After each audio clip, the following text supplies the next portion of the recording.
Assalamualaikum warahmatullahi wabarakatuh. Perkenalkan, nama saya Mas Analbana. Saya akan membuka sesi presentasi ini yang bertema PTSL, khususnya upaya pemerintah dalam mempercepat proses pendaftaran tanah di Indonesia. Sebelumnya izin memperkenalkan diri anggota kelompok kami. Jadi ini adalah struktur dari pembahasan kami. Yang pertama itu ada latar belakang, dan yang kedua ada metodologi, pembahasan, serta kesimpulan. Yang pertama itu latar belakang. Nah, apa sih yang melatar belakangi PTSL itu? Jadi salah satu kebutuhan primer manusia yaitu kebutuhan papan. Semakin meningkat jumlah penduduk di Indonesia, juga meningkatnya jumlah tempat tinggal untuk masyarakat itu sendiri. Nah, meningkatnya jumlah penduduk juga tidak disertai dengan bertambah luas wilayahnya. Disimpulkan bahwa tanah merupakan hal yang sangat penting bagi kehidupan manusia.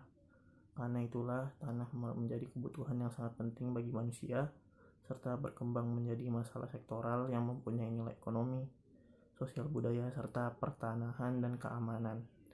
Begitu pentingnya aspek pertahanan bagi manusia akan menimbulkan berbagai permasalahan dalam kehidupan bermasyarakat. Hal ini juga dipengaruhi oleh kebutuhan manusia itu sendiri akan tanah, yang senantiasa meningkat seiring dengan laju pertumbuhan dan pembangunan di segala bidang tanah. Oleh karena itu, pentingnya sebuah negara mengorganisasikan kekuasaan dalam suatu wilayah yang mempunyai kekuasaan tertinggi yang sah dan ditaati oleh rakyat untuk mesejahterakan rakyat dengan melakukan pengelolaan sumber daya alam secara bijak, yakni sesuai dengan Undang-Undang Dasar Negara Republik Indonesia 1945. Oleh karena itu, perlunya upaya pemerintah dalam proses percepatan pendaftaran tanah di Indonesia ini. Selanjutnya, metodologi. Jenis penyelesaian masalah yang digunakan adalah kualitatif, yaitu penyelesaian yang menghasilkan informasi berupa catatan dan data deskriptif yang terdapat di dalam teks yang diteliti. Dengan penyelesaian kualitatif ini, perlu dilakukan analisis deskriptif, di mana metode ini bertujuan untuk membuat deskripsi, gambaran atau lukisan secara sistematis, faktual, dan akurat mengenai fakta-fakta, sifat-sifat, serta hubungan antar fenomena yang diselidiki. Yang kedua, teknik pengumpulan data yang digunakan yaitu studi pustaka, yaitu melakukan pengumpulan sejumlah buku, majalah, jurnal yang sesuai dengan masalah dan tujuan yang terkait, dengan cara menelaah, membandingkan sumber kepustakaan yang didapatkan untuk memperoleh data yang bersifat teoritis. Alat analisis yang digunakan adalah berupa mind mapping atau peta pikiran, yaitu suatu metode mencatat kreatif yang memudahkan kita untuk mengingat banyak informasi. Selanjutnya, pembahasan. Sesuai dengan mind mapping yang telah kami buat, maka upaya pemerintah dalam mempercepat proses pendaftaran tanah di Indonesia terdiri dari dua program, yaitu program sebelumnya dan program selanjutnya, di mana pergantian program ini memiliki dua alasan. Yang pertama, alasan pendaftaran tanah yang belum memuaskan, dan juga alasan perlunya kepastian hukum. Program sebelumnya terdiri dari Larasita, Program Nasional Agraris atau PRONA, Proyek Administrasi Pertanian atau PAP, dan Land Management and Policy Development Project atau LMPDP. Dan program yang sedang dijalankan yaitu PTSL, di mana subbabnya terdiri dari latar belakang PTSL, perbedaan PTSL dengan PRONA, tahap pelaksanaan, hambatan-hambatan, dasar hukum, dan kekurangan PTSL. Di slide yang berikutnya akan menjelaskan alasan mengapa pendaftaran tanah di Indonesia belum memuaskan. Alasannya karena masih adanya kendala hukum, baik hukum kepemilikan tanah yang belum efektif dan juga persyaratan objek pendaftaran tanah yang terbilang sederhana. Oleh karena itu, pemerintah sekarang berupaya untuk membuat program-program yang mendukung proses percepatan pendaftaran tanah di Indonesia. Yang berikutnya adalah alasan perlunya atau pentingnya kepastian hukum. Pada dasarnya pendaftaran tanah bertujuan untuk menjamin kepastian hukum atas tanah.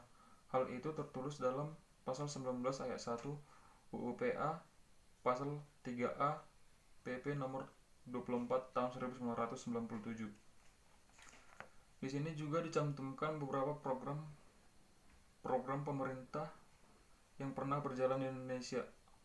Di antaranya yang pertama adalah LMPDP atau Land Management and Policy Development Project. LMPDP merupakan pendaftaran hak atas tanah yang dipunyai masyarakat yang belum mempunyai alat bukti hak atas tanah. Yang kedua adalah Larasita.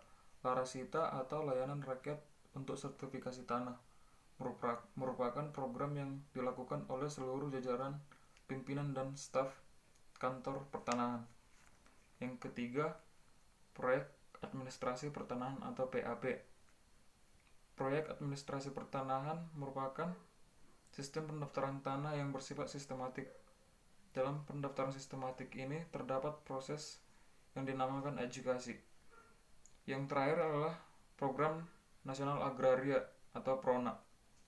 PRONA adalah program percepatan penetapan hak atas tanah dan pendaftaran tanah masyarakat yang dilaksanakan secara sistematis dan berkesinambungan di seluruh wilayah Republik Indonesia.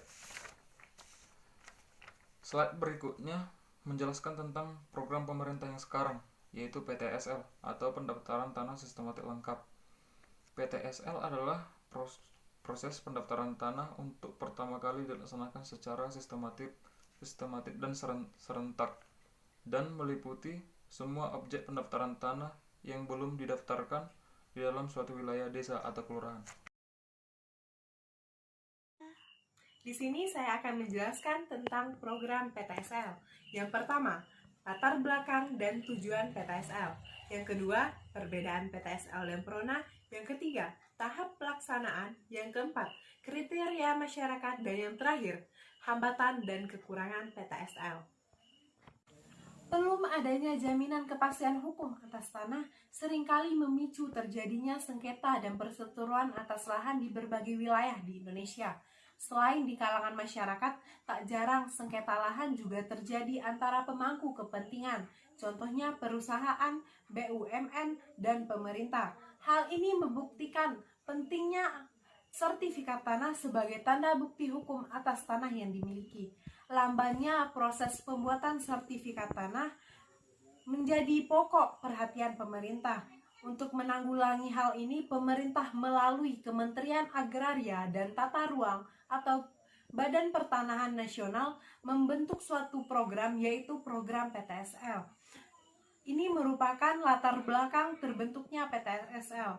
PTSL sendiri dapat mengurangi kasus sengketa dan konflik pertanahan. Dan selain itu, PTSL dapat menciptakan 3 hal positif, yaitu pertama, setiap bidang tanah dapat dipetakan seluruhnya melalui sistem multipurpose kadastrial. Yang kedua, PTSL juga dapat melibatkan partisipasi aktif masyarakat. Dan yang terakhir, turut memperbaiki dan meningkatkan data pertanahan yang ada. Perbedaan PTSL dan PRONA, yaitu yang pertama, pendekatan yang dilakukan dalam PTSL ini adalah melalui desa per desa, kabupaten per kabupaten, serta kota per kota. Sedangkan pendataan tanah sebagai penerima sertifikat PRONA dilakukan secara merata di seluruh desa dan kelurahan dalam satu kabupaten. Yang kedua, pada program PRONA, 1 tahun anggaran bisa disebar ke beberapa desa bahkan hingga 10 desa. Sedangkan pada program PTSL terpusat di 1 desa. Dan yang terakhir, dalam program PRONA, tidak seluruh bidang tanah yang tidak bersertifikat dalam 1 desa diberikan bantuan, tetapi diberikan bantuan secara bertahap. Sedangkan pada PTSL, seluruh tanah dalam daerah tersebut yang belum memiliki sertifikat akan dibuatkan sertifikat. Tahap-tahapan untuk melakukan pelaksanaan kegiatan program PTSL antara lain. Yang pertama, perencanaan. Kedua, penetapan lokasi. Ketiga, persiapan. Keempat, pembentukan dan penetapan panitia adjudifikasi PTSL dan satuan tugas. Kelima, penyuluhan. Keenam, pengumpulan data fisik dan pengumpulan data yuridis. Ke-7, penelitian data yuridis untuk pembuktian hak. Ke-8, pengumuman data fisik dan data yuridis serta pengesahannya. Ke-9, penegasan, konversi, pengakuan hak, dan pemberian hak. Ke-10, pembukuan hak. Ke-11, penerbitan sertifikat hak atas tanah. Ke-12, pendokumentasian dan penyerahan hasil kegiatan. Dan yang terakhir, pelaporan. Kriteria masyarakat dalam kegiatan PTSL, yaitu masyarakat tidak mampu, masyarakat yang termasuk dalam program pemerintah bidang perumahan sederhana, dan badan hukum yang bergerak di bidang keagamaan dan sosial. Dan selanjutnya, veteran, pensiunan PNS, purnawirawan TNI, purnawirawan Polri, dan lainnya. Dan selanjutnya, instansi pemerintah dan pemerintah daerah. Dan yang terakhir, wakaf dan masyarakat hukum adat. Di sini saya akan menyampaikan hambatan dan kekurangan. Hambatan-hambatan yang dihadapi pada pelaksanaan PTSL seperti adanya ketidaksamaan data, adanya penambahan data baru saat di lapangan, lalu ada juga hambatan topografi pengukuran yang ekstrim. Walaupun program PTSL lebih baik dibanding program-program sebelumnya, tetapi PTSL juga memiliki kekurangan. Ada beberapa poin seperti gambar berikut.